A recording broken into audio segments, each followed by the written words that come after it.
Hello again. I was talking earlier about the violence at Dover on the 30th of January this year. Um, just a trip down memory lane because I remember going back to the St George's Day March in Blackpool in 1983.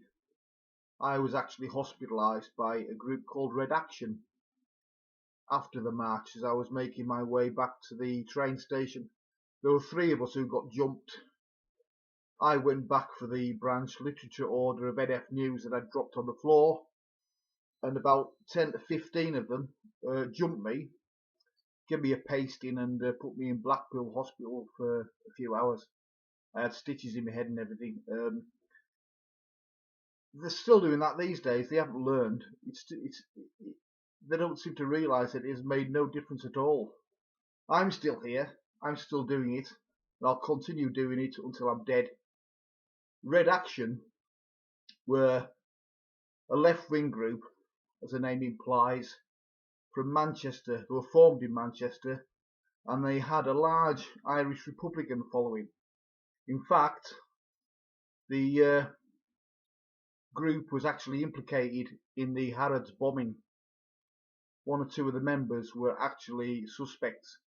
I don't think they've ever been arrested for it, but those were the sort of people we were dealing with in the 1980s. There were real hard Republican Reds. The situation's changed these days because most of the Reds at Dover were student types who couldn't knock a hole in a wet paper bag. But I always remember Red Action from Blackpool.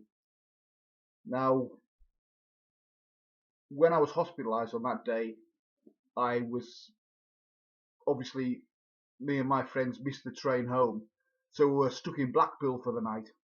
And I always remember a man called Alvin Hansen, who was Blackpool organiser of the National Front at the time.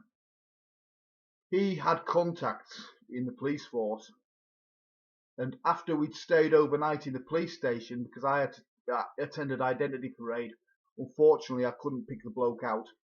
The next day, Alvin Hansen arranged for the police to give us all a lift back to Carlisle, and from Carlisle I made my way home to Maryport.